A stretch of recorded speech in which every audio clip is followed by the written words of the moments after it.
मुकद्दर का सिकंदर वही बनता है जो बिना सफलता के कभी आराम नहीं करता। So hello everyone, this is Badal Varma and welcome again to my educational YouTube channel IS point. I hope कि आप सभी लोग अच्छे होंगे और अपने एग्ज़ाम्स की प्रिपरेशंस को अच्छी तरीके से कर रहे होंगे। तो दोस्तों, हमने अपने पिछले बीते हुए चैप्टर में अब तक 3 चैप्टर्स अपने कंप्लीट कर लिए हैं। ऑलराइट, तो हमने पहले अपने चैप्टर में 1000 वर्षों के दौरान हुए परिवर्तनों की पड़ताल में देखा था कि किस तरीके से जो विदेशी यात्री थे वो भारत में आए और उन्होंने किस तरीके से मानचित्रों को तैयार किया और कब कब उन्होंने तैयार किया। ऑलराइट, फिर हमने देखा कि नए राजा और उनके राज्य किस तरीके से उभरे और किस तरीके से उन्होंने साम्राज्य बनाया। तो हमने नए राजा और उनके राज्य में चोल, चेरा, पांड्य और गुज्जर प्रतिहार तमाम इन राजवंशों के बारे में पढ़ा। फिर हमने दिल्ली के सुल्तानों के बारे में पढ़ा जिसे मुल्तान कहा जाता था। ऑलराइट, तो हमने पढ़ा कि किस तरीके से हमारे देश में, हमारे उपमहाद्वीप में किस तरीके से सुल्तानों ने सल्तनत की। तो दिल्ली जो सल्तनत थी किस किस तरीके से उन्होंने अपना शासन किया, किस तरीके से गुलाम वंश हुए, किस तरीके से खिलजी वंश। तो हमने अपने पिछले बीते हुए चैप्टर्स में इन सभी तमाम चैप्टर्स के बारे में चर्चाएं की। तो जिन्होंने हमारी पहली वीडियो को नहीं देखा तो डिस्क्रिप्शन बॉक्स में लिंक दिया गया है, आप सभी लोग जाकर हमारी पहली वीडियो को देख सकते हैं।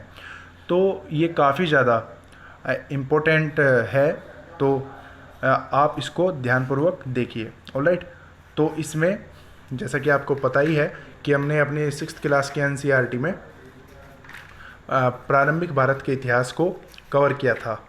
ऑलराइट, और अब जो हमारा ये चल रहा है तो हमारे मध्यकालीन भारत का इतिहास चल रहा है। तो 1000 वर्षों तक का करीबन ये हमारा रहने वाला है। ऑलराइट, तो अब हमारा जो चैप्टर है वो है मुगल साम्राज्य, चैप्टर नंबर 4। ऑलराइट, तो देखिए इसमें क्या बताने की कोशिश की गई है। तो मध्यकाल के किसी भी शासक के लिए भारतीय उपमहाद्वीप जैसे बड़े क्षेत्र पर जहां लोगों व सांस्कृतिक में इतनी अधिक विविधताएं हों, शासन कर पाना अत्यंत ही कठिन कार्य था। तो देखिए, जैसा कि आप सभी लोग जानते ही हैं कि भारत काफ़ी बड़ी विविधताओं का देश है, क्योंकि यहाँ पर अनेक भाषाएं, अनेक संस्कृति, अनेक धर्मों को अपनाया जाता है। जैसे कि आप जानते ही हैं कि भारत में कितनी सारी भाषाएं बोली जाती है, कितने सारे विभिन्न विभिन्न क्षेत्रों से जो है वो कितने मतलब अलग अलग धर्म के अनुयायियों को मानते हैं। तो सभी की जो है वो अनेक अलग ही विविधता है। तो अपने पूर्ववर्तियों के विपरीत मुगलों ने एक साम्राज्य की स्थापना की और वह कार्य पूरा किया जो अब तक केवल छोटी अवधियों के लिए ही संभव जान पड़ा। तो 16वीं सदी के उत्तरार्ध में इन्होंने दिल्ली और आगरा में अपने राज्य का विस्तार शुरू किया और 17वीं शताब्दी में लगभग संपूर्ण महाद्वीप पर अधिकार प्राप्त कर लिया। उन्होंने प्रशासन के ढांचे पर तथा शासन संबंधी जो विचार लागू किए वे उनके राज्य के पतन के बाद भी टिके रहे। एक ऐसी ही राजनीतिक धरोहर थी जिसके प्रभाव से उपमहाद्वीप के उनके पश्चात आने वाले शासक अपने अछूता न रख सके। आज भारत के प्रधानमंत्री स्वतंत्रता दिवस पर मुगल शासकों का निवास स्थान दिल्ली के लाल किले की प्राचीर से जो है वो राष्ट्र को संबोधित करते हैं। तो जैसा कि आप सभी लोग जानते ही हैं कि जो लाल किला है वो मुगल एम्पायर यानी कि मुगल साम्राज्य के दौरान ही बनवाया गया था। तो कई सारी हमने इमारतों के बारे में भी चर्चाएं की, जैसे कि कुतुब मीनार, कुतुबुद्दीन ऐबक ने इसका जो है वो निर्माण शुरू कराया था और इल्तुतमिश ने इसके निर्माण को पूरा कराया था। तो तमाम ऐसी चीज़ें हैं जिनका जो निर्माण है वो मुगल साम्राज्य तथा दिल्ली के सुल्तानों द्वारा कराया गया था। अब देखते हैं कि देखिए, जो हमारा मुगल साम्राज्य है उसके कई सदियों बाद एक ऐसा एम्पायर आया था, यानी कि कई सदियों बाद एक ऐसा साम्राज्य आया था जिसने पूरे भारत को एकत्रित कर दिया था उस समय। तो जैसे कि हमने मौर्य और गुप्त साम्राज्य के बारे में पढ़ा था अपने प्रारंभिक भारत के इतिहास में, तो उन्होंने भी पूरा साम्राज्य किया था, परंतु कुछ समय तक ही उन्होंने अपना कब्जा जो है उस समय जमाया था। पर मुगल साम्राज्य ने सबसे अधिक और सबसे प्रभावी साम्राज्य को स्थापित किया था उस समय। ऑलराइट, तो चलिए अब आगे देखते हैं कि क्या बताने की कोशिश की गई है। तो मुगल कौन थे? तो मुगल 2 महान शासक वंशों के वंशज थे। माता की ओर से वह मंगोल शासक चंगेज खां जो चीन और मध्य एशिया के कुछ भाग पर सज करता था, यानी कि उसका जो शासन था वो चीन और मध्य एशिया के कुछ क्षेत्रों पर था। और पिता की ओर से वे ईरान, इराक, वर्तमान तुर्की के शासक तैमूर, जिसकी मृत्यु जो है वो 1404 में हुई थी, उसके वंशज थे। तो देखिए इसमें अलग अलग हमें चीज़ें देखने को मिलती है कि माता की ओर से तो वे मंगोल शासक चंगेज खां की ओर से मतलब चीन और जो जिसने मतलब चीन और एशिया के कुछ भागों पर जो है अपना साम्राज्य स्थापित कर रखा था, और पिता की ओर से वे ईरान, इराक व वर्तमान तुर्की के शासक तैमूर के वंशज थे। ऑलराइट, जिसकी मृत्यु जो 1404 में हुई थी। परंतु मुगल अपने को मुगल या मंगोल कहलवाना पसंद नहीं करते थे। ऐसा इसलिए था क्योंकि वे चंगेज खां से जुड़ी स्मृतियां सैकड़ों व्यक्तियों के नरसंहार से संबंधित थी।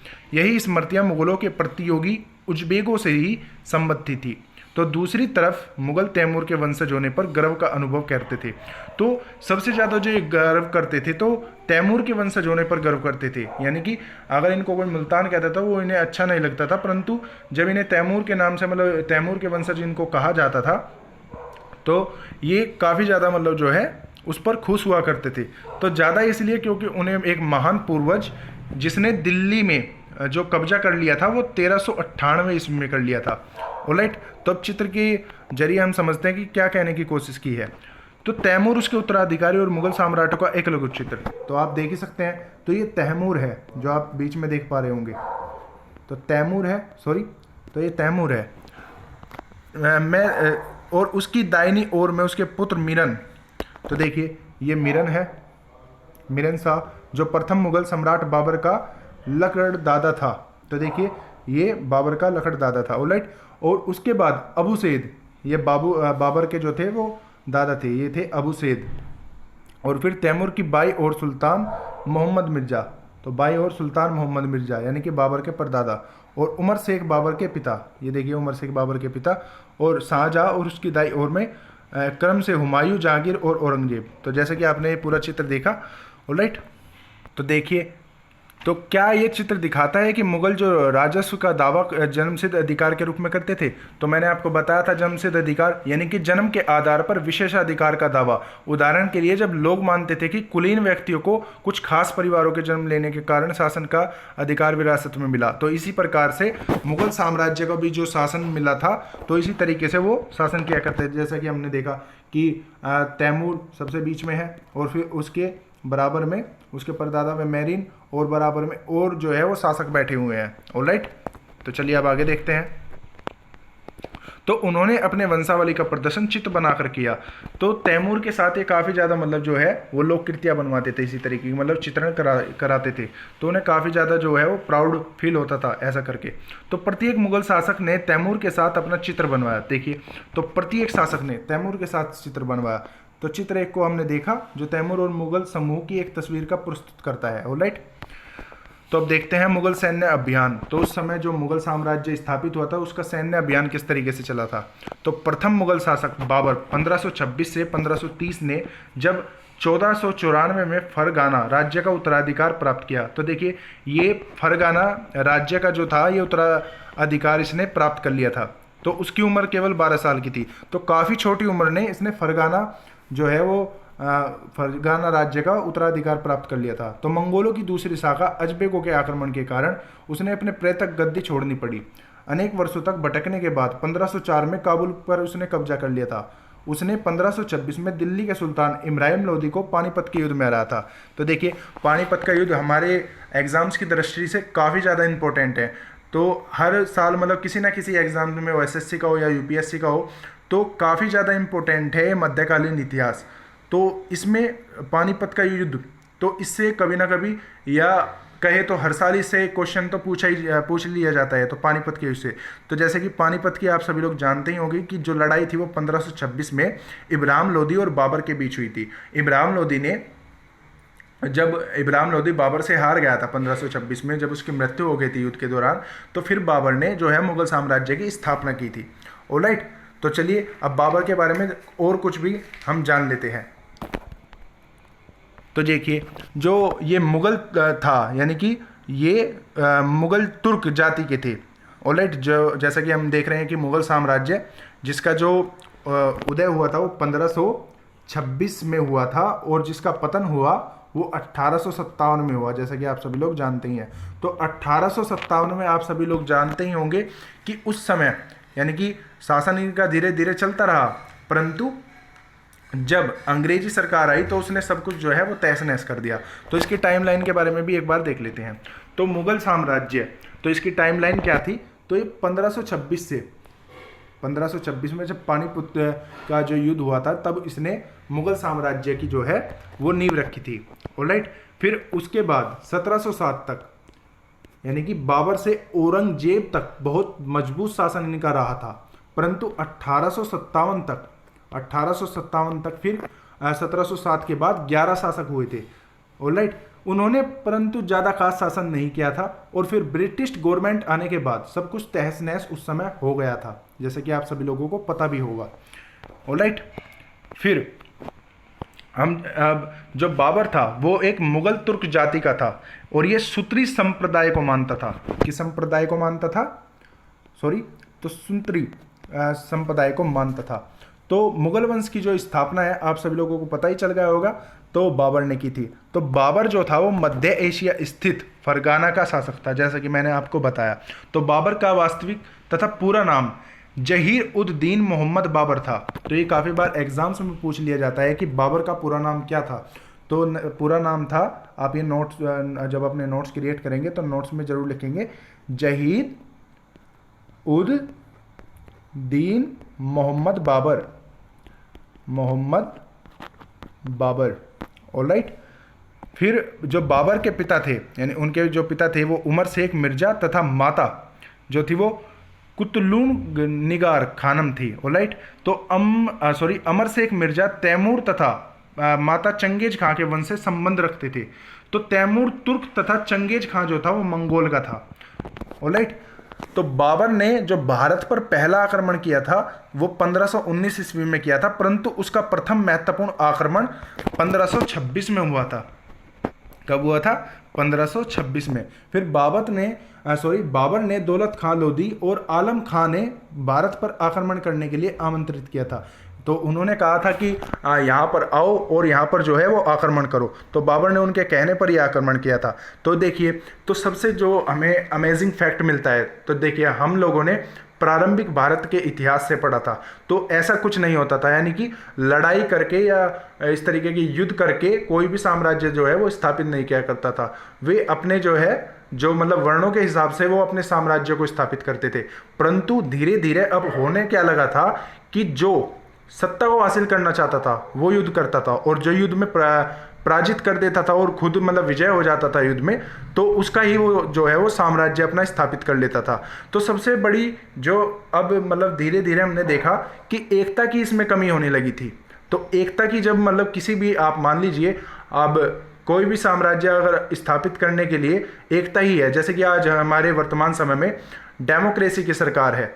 ऑलराइट, तो आप जानते ही हैं कि हर 5 साल में यहाँ पर चुनाव होते हैं, तो एकता के दम पर ही हम एक जो है प्रधानमंत्री का अपने चुनाव करते हैं। परंतु अगर एकता ही ना हो तो बिना एकता के हम क्या करेंगे? तो बिना एकता के हम कोई भी साम्राज्य को स्थापित नहीं कर सकते।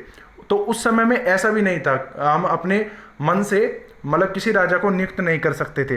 परंतु उस समय में क्या था, उस समय जो है लोग एक दूसरे की फूट का फ़ायदा उठाकर खुद अपना जो है वो फूट का फ़ायदा उठा लिया करते थे उस समय, तो फिर वो युद्ध कर दिया करते थे।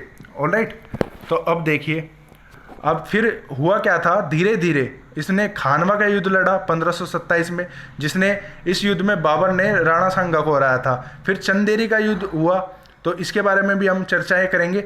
तो अब देखते हैं कि क्या क्या हुआ। तो तालिका 1 में मुगलों के प्रमुख सैन्य अभियानों को दिखाया गया है। तो सैन्य अभियानों को हम देखेंगे तो इसे लंबे घटनाक्रम में पुनरावृत्ति ढूंढ सकेंगे। उदाहरण के लिए यदि आप गौर करेंगे कि अफगान मुगल सत्ता के तत्कालीन खतरे में थे, तो मुगल को अहोम, जिसके बारे में हम अध्याय 7 और सिखों के बारे में अध्याय 10 और 8 में हम पढ़ेंगे, यह मेवाड़ और मारवाड़ अध्याय के संबंधों से भी गौर रखते थे। तो सफेद ईरान में अकबर और हुमायूं के संबंध में क्या था, तो औरंगजेब का शासनकाल गोलकुंडा और बीजापुर के अधिग्रहण से दक्कन में युद्ध का अंत हो पाया था। ऑलराइट, तो अब देखते हैं। तो ये देखिए, तो चित्र 4 में हमें क्या दिखाया गया है, तो 16वीं शताब्दी के युद्ध में तोप और गोलाबारी का पहली बार इस्तेमाल हुआ था। तो बाबर ने इसका पानीपत की पहली लड़ाई में प्रभावी ढंग से प्रयोग किया था। तो पानीपत की पहली लड़ाई में जो पानीपत का प्रथम युद्ध हुआ था, आप जानते ही हैं कि इब्राहिम लोदी और बाबर के बीच ये मध्य यानी कि युद्ध हुआ था, और जिसमें उसने हराकर मुगल साम्राज्य की स्थापना की थी, यानी कि नींव रखी थी एक तरीके से। तो देखिए इसमें ये 16वीं शताब्दी का एक चित्र है, तो इसमें आप तोप देख पा रहे होंगे। तो तोप और जो गोले का इस्तेमाल था वो कब हुआ था? 14वीं शताब्दी में। तो देखिए युद्ध में प्रयोग होने वाले बारूद की तकनीक जो है वो भारत में 14वीं शताब्दी में लाई गई थी। तो अग्निश यात्रों के लिए इसका प्रयोग सबसे पहले गुजरात, मालवा और वक्कन जैसे प्रदेशों में हुआ था। आरंभिक 16वीं सदी में बाबर द्वारा इसका प्रयोग किया गया था। तो देखिए सबसे पहले जो तोप का इस्तेमाल था युद्ध में, तो वो बाबर के द्वारा किया गया था। ऑलराइट, अब देखते हैं आगे क्या बताया गया है। तो इस तालिका के जरिए हम मुगल सम्राट और उनके प्रमुख अभियान और घटनाओं के बारे में देखेंगे। तो देखिए, तो बाबर की जो टाइम पीरियड रहा था वो 1526 से 1530 तक रहा था। तो 1526 में पानीपत के मैदान में इब्राहिम लोदी और उसके अफगान समर्थकों को हराया था इसने। ऑलराइट, जिसके बाद इसने मुगल साम्राज्य की नींव रखी थी। फिर 1527 में खानवा में राणा संगा राजपूत राजाओं और उनके समर्थकों को हराया था। तो दूसरी लड़ाई कब हुई थी? 1527 में। कहाँ पर? खानवा में राणा संगा को हराया था। ऑलराइट, फिर 1528 में चंदेरी में राजपूतों को हराया था और फिर अपनी मृत्यु से पहले दिल्ली और आगरा से मुक्त नियंत्रण स्थापित किया था। तो देखिए उस समय जो इसका साम्राज्य था वो इतना बड़ा नहीं था। दिल्ली और उसके आसपास के क्षेत्र तथा आगरा तक इसने अपना जो है वो साम्राज्य स्थापित कर लिया था, परंतु इसके इरादे जो थे वो पूरे संपूर्ण महाद्वीप पर ही अपने पैर जमाने के थे। तो देखिए कि किस तरीके से अब धीरे धीरे इन्होंने पूरे देश पर और पूरे महाद्वीप पर इन्होंने अपने पैर जमाए थे। तो देखिए हुमायूं की जो टाइमलाइन हमारी शुरू होती है वो 1530 से 1540 एवं 1555 से 1556 तक होती है। तो हुमायूं ने अपने पिता वसीयत के अनुसार जायदाद का बंटवारा किया था। तो वसीयत के अनुसार जायदाद का इसने बंटवारा किया था। तो प्रत्येक भाई को एक प्रांत मिला। उसने भाई मिर्जा कामरान की महत्वाकांक्षाओं के कारण हुमायूं ने अपने अफगान प्रतिद्वंद्वियों के सामने फीका पड़ गया। शेर खान ने हुमायूं को 2 बार हराया। एक 1539 में गोसा में एक लड़ाई हुई थी, फिर 1540 में कन्नौज में एक लड़ाई हुई थी। तो इन पराजयों ने उसे ईरान की ओर भागने को बाध्य कर दिया। तो देखिए ये हारकर ईरान भाग गया था। फिर ईरान में हुमायूं ने साफविद शाह की मदद ली। उसने 1555 में दिल्ली पर पुनः कब्जा कर लिया, परंतु उससे अगले वर्ष इस दुर्घटना में उसकी मृत्यु हो गई। तो देखिए जो उनसे आप ये इमारत देख पा रहे हैं, तो दुर्घटनावश उसकी मृत्यु हो गई थी। ऑलराइट, अब देखते हैं अकबर। तो अकबर की जो टाइमलाइन है वो 1556 से लेकर 1605 तक है। ऑलराइट, तो 13 वर्ष की अल्प आयु में अकबर सम्राट बना था। तो देखिए ये कितनी कम उम्र में जो है वो सम्राट बना था। उसके शासनकाल में 3 अवधियों को विभाजित किया जाता था। तो 1556 और 1570 के मध्य अकबर ने संरक्षण बेरम खान और अपने घरेलू कर्मचारी को स्वतंत्र हो गया।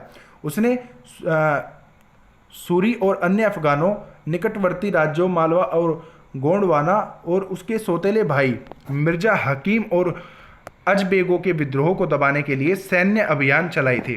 तो उसके बाद फिर 1568 में सिसोदिया तथा राजधानी चित्तौड़ व 1569 में रणथंभौर पर कब्जा कर लिया था। फिर दूसरा जो हुआ सैनिक अभियान, तो 3 अवधियाँ जैसे कि हमने देखी। तो दूसरा था 1570 से 1585 के मध्य गुजरात के विरुद्ध सैनिक अभियान हुए थे। फिर इन अभियानों के पश्चात उसने पूर्व में बिहार, बंगाल और उड़ीसा में अभियान चलाए, जिनके चलते 1579 से लेकर 1580 के मिर्जा हाकिम के पक्ष में हुए।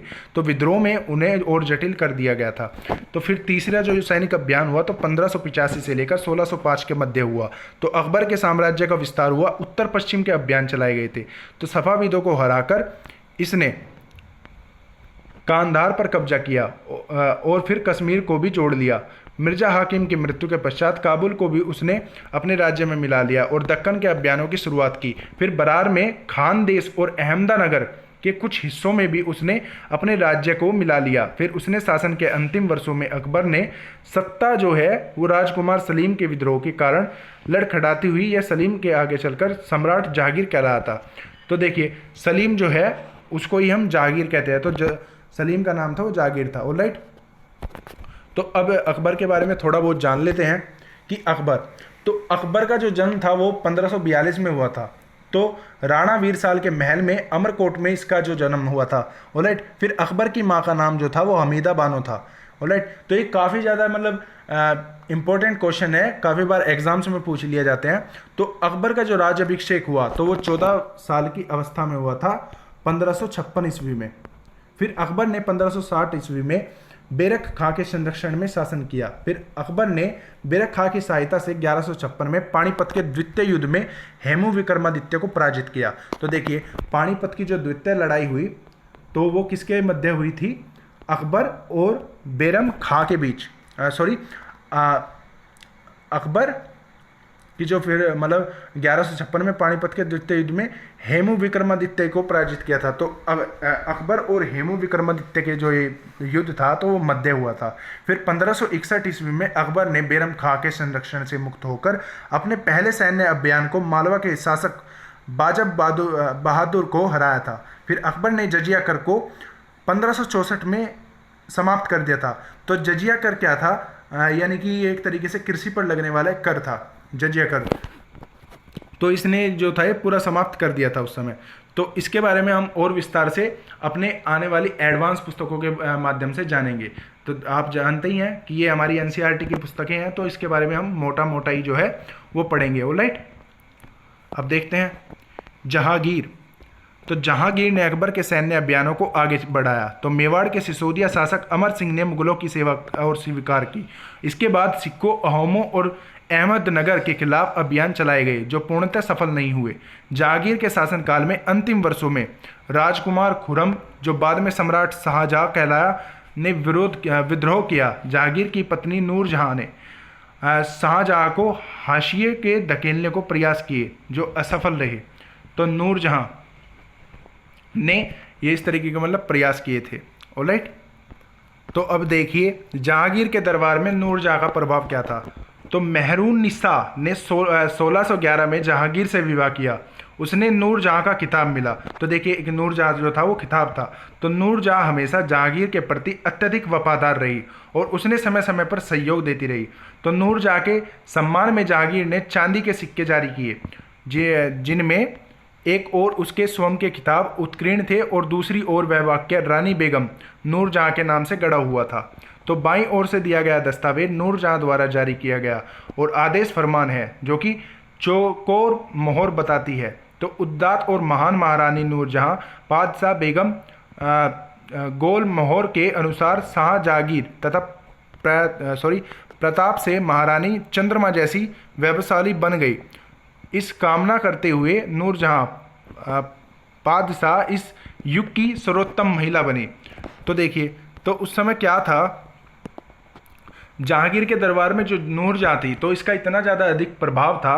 तो जितने भी ये मतलब प्रशासनिक कार्य थे तो ये सब खुद किया करती थी उस समय के। तो जैसे कि आप ये नूरजहां का फरमान भी देख पा रहे होंगे जो कि अरबी भाषा में लिखा है। किस भाषा में लिखा है? अरबी भाषा में। तो जैसा कि आपको पता ही है जब मुगल साम्राज्य स्थापित हुआ था तो धीरे धीरे जो हमारी भाषा है तो वो भाषा धीरे धीरे अब बदलने लगी थी। तो पूरे देश में अरबी भाषा का जो था वो अब प्रचलन शुरू हो गया था। तो देखिए हमने जैसे कि अपने प्रारंभिक भारत के इतिहास में पढ़ा था तो अधिकतम लोग जो अनपढ़ लोग उस समय के हुआ करते थे वो प्राकृत भाषा बोलते थे और जो विद्वान लोग हुआ करते थे वो संस्कृत भाषा बोलते थे। और धीरे धीरे अब होता क्या गया कि अब देश में जो हमारे उपमहाद्वीप था अब धीरे धीरे अनेक भाषा और अनेक राजनीतिक, आर्थिक और सांस्कृतिक पहलू जो है वो बदलने लगे थे। ऑलराइट, तो अब देखते हैं शाहजहां। तो दक्कन में शाहजहां ने अभियान जारी रखे। फिर अफगान अभिजात खान और जहान लोदी ने विद्रोह किया, वह पराजित हुआ। फिर अहमदनगर के विरुद्ध अभियान हुआ जिसमें बुंदेली की हार हुई और ओरछा पर कब्जा कर लिया। उत्तर पश्चिम में बल्ख पर कब्जा करने के लिए उद्बेगों में विरुद्ध अभियान हुए जो असफल रहा। परिणाम स्वरूप कांधार सफावेदी के हाथ में चला गया। फिर 1632 के अंततः अहमदनगर में मुगलों का राज्य में मिला लिया और फिर बीजापुर की सेनाओं ने सुलह के लिए निवेदन किया। फिर 1657 से लेकर 1658 ईस्वी के बीच शाहजहां के पुत्रों के बीच उत्तराधिकारी को लेकर झगड़ा शुरू हुआ। फिर उसने औरंगजेबों को विजय होते हुए और दारा शिकोह समेत उसके 3 भाइयों की मौत के घाट उतार दिया। फिर शाहजहां ने उसकी शेष जिंदगी के लिए भी आगरा में कैद कर लिया। ऑलराइट, तो जैसा कि आप लोग जानते ही हैं कि शाहजहां ने ताजमहल का जो है वो निर्माण कराया था अपनी पत्नी की याद में। तो उसकी पत्नी का आप सभी लोग जानते हैं कि मुमताज़ था। तो आज जो है वर्तमान समय में भारत का अजूबा जो है वो माना गया है। ऑलराइट, तो शाहजहां ने इतनी या कहे तो एक ऐसी इमारत का निर्माण कराया था जिसको आज देखकर दुनिया भर से लोग जो रहते हैं वो चकित रहते हैं। ऑलराइट, तो अब देखिए औरंगजेब की जो टाइमलाइन है वो 1658 से लेकर 1707 तक है। ऑलराइट, जैसे कि मैंने बताया था कि आपको बाबर से औरंगजेब तक जो शासन रहा था वो काफ़ी ज़्यादा जो है वो अच्छा रहा था। फिर 1707 से लेकर जो कहानी बिगड़ी तो 1707 से लेकर 1857 के टाइम पीरियड पर बिगड़ी। तो 1857 का जब टाइम पीरियड आया तो उसमें 11 जो थे वो शासक हुए थे, परंतु अच्छा शासन न कर पाने के कारण और फिर 1857 में आप जानते हैं कि ईस्ट इंडिया कंपनी ने धीरे धीरे जो है वो भारत पर कब्जा जमा लिया था। फिर धीरे धीरे जो सब चीज़ है वो तहस नहस हो गई थी। ऑलराइट, तो फिर इस तरीके से जो था वो हुआ।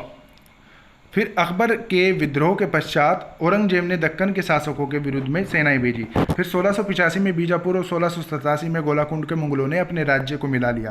फिर 1698 में औरंगजेब ने दक्कन के मराठाओं को छापामार पद्धति के उपयोग में रहे। फिर विरुद्ध अभियान के प्रबंधक स्वयं को किया। फिर औरंगजेब को उत्तर भारत के लिए सिखों को ज़्यादातर स्तनामियों व उत्तर पूर्व में असहयोगों के दक्कन में परास्त करने के लिए विफलताओं का सामना करना पड़ा। और फिर उसकी मृत्यु के पश्चात उत्तराधिकार के लिए युद्ध जो थे वो शुरू हो गए। ऑलराइट, तो देखा आपने किस तरीके से जो युद्ध थे और धीरे धीरे मतलब अलग अलग शासकों ने किस तरीके से अपनी शासन को जमाना उस समय जो था वो शुरू किया था। तो हमने ये एक मोटा इन के बारे में जान लिया है। अब हम आगे देखते हैं कि क्या क्या हुआ। तो अकबर का शासन अब देखते हैं कि क्या था। तो मानचित्र एक में 1605 के जितने भी मध्य युद्ध थे अकबर के शासन थे। तो अहमदनगर, बीजपुर और ये श्रीनगर उस समय, और कांधार, काबुल, और ये आप देख ही रहे हैं लाहौर। तो ये जितने भी मतलब एरियाज़ थे तो उस समय जो थे वो अकबर के साम्राज्य या कहे तो मुग़ल साम्राज्य का एक हिस्सा थे। अब जैसा कि मैंने आप लोगों को बताया कि उस समय मुग़ल जो साम्राज्य हुआ था तो सदियों के बाद एक ऐसा साम्राज्य आया था जिसने पूरे उपमहाद्वीप को एकत्रित कर दिया था। तो इतना ज़्यादा शक्तिशाली और इतना ज़्यादा शक्तिशाली कहे या समृद्धशाली शासन जो था और साम्राज्य इन्होंने स्थापित किया था। परंतु हमने अपने प्राचीन काल के जो इतिहास में पढ़ा था तो उस समय मौर्य और गुप्त साम्राज्य को जो था वो उदय हुआ था, जिसने पूरे भारत पर कब्जा तो किया था परंतु इतने ज़्यादा समय तक उन्होंने कब्जा नहीं किया था। पर मुगल साम्राज्य ने सबसे अधिक और प्रभावी साम्राज्य को उस समय स्थापित किया था, जैसा कि हमने अभी देखा। ऑलराइट, तो अब देखिए उत्तराधिकार की मुगल परंपराएं तो क्या थी जानते हैं। तो मुगल ज्येष्ठ अधिकार के नियमानुसार विश्वास नहीं करते थे, जिसमें ज्येष्ठ पुत्र अपने पिता के राज्य का उत्तराधिकार होता था। उसके विपरीत उत्तराधिकार में वे सयादाद के मुगल की तैमूर वंशों की प्रथा को अपनाते थे। अब देखते हैं कि तैमूर वंश की क्या प्रथा थी। तो जिसमें उत्तराधिकार का विभाजन समस्त पुत्रों में कर दिया जाता था। तालिका 1 में दिए गए रंगीन उद्वर्गों में पढ़िए और मुगल राजकुमारों के विद्रोह में प्रमाणों को गौर कीजिए। उसके अनुसार उत्तराधिकार का कौन सा तरीका जो था वो सही था, तो ज्येष्ठ अधिकार या सहमदाद। तो देखिए, तो अपना साम्राज्य और अपना अधिक विस्तार करने के लिए ये करते क्या थे कि वो अलग अलग, जैसे कि उनके 3 पुत्र हुए 4 पुत्र हुए, तो अलग अलग जो क्षेत्र था वो अलग अलग उनके साम्राज्य में स्थापित कर दिए करते थे, जिससे कि जो अपना विस्तार है वो अलग अलग तरीके से और कम समय में ज़्यादा से ज़्यादा वो अपना विस्तार कर सके। तो इस तरीके से उन्होंने जो था अपना साम्राज्य स्थापित किया था। तो फिर अब देखते हैं कि राजपूतों के साथ जो थी वो मुगल की सदिया। तो जहांगीर की मां कछवा की राजकुमारी थी। वे अंबर वर्तमान की जयपुर के राजपुत्र शासक की जो थी वो पुत्री थी। शाहजहां की मां एक राठौड़ राजकुमारी थी। वह मारवाड़ जोधपुर की राजपूत शासक की पुत्री थी। तो देखिए, राजपूतों के साथ मुगल की जो शादियाँ थी वो किस तरीके से हुई। तो जहांगीर की जो माँ थी वो कछवा की राजकुमारी थी, जैसा कि आपने देखा। वह अंबर वर्तमान के जयपुर के राजपूत शासक की थी। तो इन्होंने अब जो थी मतलब जो शादियाँ की मुग़ल शासकों ने, और मुग़ल जो साम्राज्य थे, मुग़ल शासकों ने राजपूतों के साथ शादियाँ भी की। जैसे कि एक सबसे फेमस आप देखिए, सुनते भी हैं और आप देखते भी हैं, तो अकबर और जोधा के बारे में आपने सुना ही होगा, जो कि एक राजपूत वंश से थी, और अकबर जो कि एक मुग़ल वंश का जो था वो उस समय बादशाह था। तो इस तरीके की जो शादियाँ हैं वो उसका भी उस समय जो था वो प्रचलन चला। अब देखते हैं मुग़ल के अन्य शासकों के साथ संबंध। तो देखिए मुग़लों के अन्य शासकों के जो साथ उनके संबंध थे तो वो किस तरीके से थे। तो उसमें हमने देखा कि मुग़लों ने अपने शासकों के विरुद्ध लगातार अभियान किए, तो जिन्होंने अपनी सत्ता को स्वीकार करने से इनकार किया। जब मुग़ल जो थे वो शक्तिशाली हो गए तो उन्हें अन्य कई शासकों ने स्वेच्छा से अपनी सत्ता जो थी वो स्वीकार कर ली। राजपूत इसका एक अच्छा उदाहरण है। अनेकों मुग़ल के घराने और अपनी पुत्रियों के विवाह करके उच्च पद प्राप्त किए, परंतु कईयों ने विरोध भी किया। तो देखिए उस समय हुआ क्या था कि धीरे धीरे जो उन्हें सत्ता मतलब जैसे कि अपने जो विरोधी थे, जैसे मुग़ल के कोई विरोधी थे तो विरोधियों का तुरंत जो थे वो सामना किया करते थे, और जिससे वो अपना जो साम्राज्य का विस्तार था वो निरंतर पूरा करते रहते थे। अब राजपूतों में कई वंश इस तरीके से थे तो उनकी बातों को नहीं माना करते थे, और कुछ वंश ऐसे थे कि उनसे अपनी पुत्रियों की शादी कराकर उच्च पद को जो है वो हासिल कर लिया करते थे, जिससे वो एक तरीके से उनके साथ संबंध स्थापित कर लेते थे। परंतु कुछ ऐसे थे जो अपने वंश के लिए मर मिट जाते थे।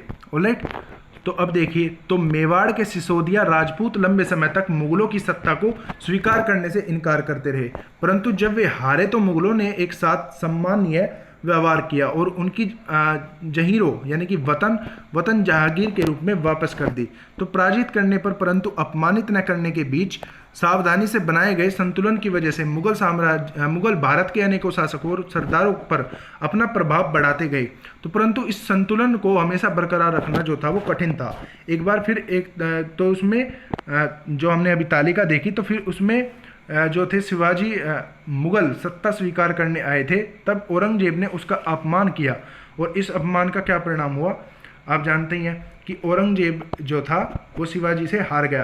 तो देखिए, जब धीरे धीरे से मतलब जो मुगल साम्राज्य था वो अपना आधिपत्य स्थापित कर रहा था, तो कुछ जो मुगल शासक थे जैसे कि जहांगीर हुआ और औरंगजेब हुआ, तो उनसे जो है शिवाजी और मराठाओं की शक्ति और राजपूतों की शक्ति उनसे टकराई, जिससे वो परास्त हो गए और फिर उनका धीरे धीरे जो था वो पतन होता चला गया।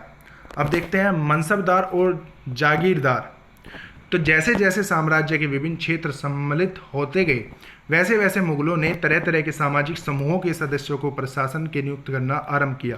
शुरू में ज़्यादातर सरदार तुर्की यानी कि तुरानी थे, और लेकिन अब छोटे समूह के साथ साथ उन्हें शासक वर्ग के ईरानियों और भारतीय मुसलमानों, अफगानों, राजपूतों, मराठों और अन्य समूहों में सम्मिलित किया। मुगलों की सेवा में आने वाले नौकरशाह जो थे वो मनसबदार कहलाए। तो मनसबदार आप जान ही चुके हैं कि मुगलों की नौकरशाह में काम आने वाले जो व्यक्ति थे उन्हें मनसबदार कहा गया। तो मनसबदार शब्द का प्रयोग ऐसे व्यक्तियों के लिए होता था जिन्हें कोई मनसब यानी कोई सरकारी हैसियत अथवा पद मिलता था। तो मनसबदार उसे कहा जाता था जिन्हें उस समय कोई पद या सरकारी जो थी हैसियत के हिसाब से उन्हें पद मिलता था, तो उसे मनसबदार कहा जाता था। तो ये मुगल द्वारा चलाई गई श्रेणी व्यवस्था थी, जिसके जरिए पद, वेतन एवं सैन्य उत्तराधिक्य निर्धारित किए जाते थे। पद और वेतन का निर्धारण जात की संख्या पर निर्भर था। जात की संख्या जितनी अधिक होती थी, दरबार में अभिजात की प्रतिष्ठा उतनी ही बढ़ जाती थी और उसका वेतन भी उतना ही बढ़ जाता था। और जो सैन्य उत्तराधिकार मनसबदारों को सौंपे जाते थे, उनकी एक अनुसार उन्हें घुड़सवार रखने पड़ते थे। मनसबदार अपने सवारों के निरीक्षण के लिए आते थे और वे अपने सैनिकों के घोड़े को दगवाते और सैनिकों का पंजीकरण करवाते थे। इन कार्यवाही के बाद उन्हें सैनिकों को वेतन देने के लिए धन मिलता था। तो मनसबदार अपना वेतन राजस्व एकत्रित करने वाले भूमि के रूप में पाते थे, जिन्हें जागीर कहते थे, और जो तकरीबन इक्तताओं के समान थी। तो इक्तताओं के हमने बारे में पढ़ा था। तो सैनिक और गैर सैनिकों को जब वेतन के बदले उन्हें जमीन दी जाती थी तो उन्हें इक्तताओं कहा जाता था और उसे जागीर भी कहा जाता था। परंतु मनसबदार मुक्तियों से भिन्न अपने जागीरों पर नहीं हो रहते थे और उनमें ही जो था वो प्रशासन करते रहते थे। उनके पास अपनी जागीरों में केवल अपने राजस्व एकत्रित करने का अधिकार था और यह राजस्व अपने नौकर उनके एकत्रित करते थे जब से वे स्वयं देश के लिए किसी अन्य भाग में सेवारत रहते थे। राइट, तो अकबर के शासन काल में इन जागीरों का ताकि उनका राजस्व मनसबदार के वेतन में तकरीबन बराबर रहे, फिर औरंगजेब के शासनकाल तक पहुंचे स्थिति बदल गई। अब प्राप्त राजस्व मनसबदार के वेतन से बहुत कम था। मनसबदार की जो संख्या थी फिर उसमें अत्यधिक जो थी उसमें उस समय वृद्धि हुई, जिसके कारण उन्हें जागीर मिलने से पहले एक लंबा इंतजार करना पड़ता था। इन सभी कारणों के साथ जागीरों की जो थी संख्या वो कमी होती रही। फिर फलस्वरूप कई जागीरदार और जागीर रहने पर ये कोशिश करते थे कि वे जितना राजस्व वसूल कर सके कर ले। फिर अपने शासनकाल के अंतिम वर्षों में औरंगजेब इन परिवर्तनों पर नियंत्रण नहीं रख पाएगा, फिर उसके कारण किसानों को अत्यधिक मुसीबतों का उस समय जो था वो सामना भी करना पड़ा। ऑलराइट, अब इसमें देखिए जात की जो थी उसमें क्या श्रेणियाँ थी। तो 5000 जात वाले अभिजातों का जो था वो दर्जा था, 1000 जात वाले अभिजातों से ऊंचा था और अकबर के शासनकाल में 29 ऐसे मनसबदार थे जो 5000 जात की पदवों के थे और औरंगजेब के शासनकाल में ऐसे मनसबदारों की संख्या 79 हो गई थी। इसका जो अर्थ हुआ कि राजस्व में खर्चा जो था वो अब बढ़ गया था। ऑलराइट, तो इसी के साथ आज का हमारे पार्ट 1 खत्म होता है। कल हम लोग पार्ट 2 के बारे में चर्चाएं करेंगे। तो जैसे कि आपको पता ही है कि मुगल साम्राज्य काफ़ी ज़्यादा इंपॉर्टेंट है, तो कल के पार्ट 2 में हम इसके बारे में और भी ज़्यादा डीपली चर्चाएं करेंगे। ऑलराइट, तो आई होप कि आपको ये पार्ट 1 समझ आया होगा और आपको बहुत कुछ इससे जानने को मिला होगा। और अगर आपको ये हमारा पार्ट 1 अच्छा लगा है तो आप वीडियो को लाइक शेयर कमेंट करना न भूलें। और अब अगर अभी तक आपने हमारी YouTube चैनल को सब्सक्राइब नहीं किया है तो हमारे YouTube चैनल को सब्सक्राइब कर लीजिए, जिससे आपको हमारे वीडियो की आने वाले नोटिफिकेशन सबसे पहले टाइम पर मिल जाए। इसी के साथ हैव ए गुड डे। जय हिंद।